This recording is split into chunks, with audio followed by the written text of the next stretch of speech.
Imposible magtubo ang usa ka tanom kung kini siya na ay dangan. Pag nagani sakit ang usa ka tanom, mapiyot gid na. Mukulot-kulot ang dahon, mukulot-kulot ang isanga, dili magtubo, matingalan na lang ang tag-iya sa tamnan, ngano nga dili motubo ang iyaha nga na maday sakit ang iya nga tanom.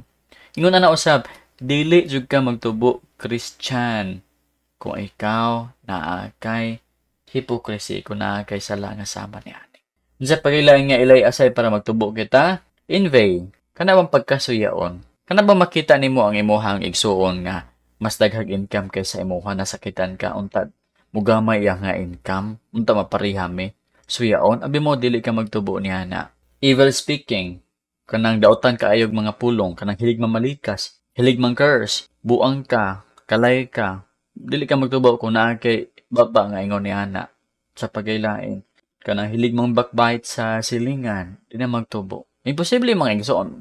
Pastor, ngano ka imposible pastor nga ang tao dili magtubo kung naa siya mga balatian nga sama ni ani. Ngano? Dili siya ganahan mo kaon sa word of God basta ka hipokrito siya. Walay tao nga hipokrito nga ganahan mo basag Bible. Walay tao nga silusan nga ganahan mo basag Bible. Sigara sa mga silusan dili gabasa og Bible. Ngano man, once mabasa sila Bible, makita ilang sila nga pagkasilusan. So para dili sila mabatlong, di sila mabasag Bible.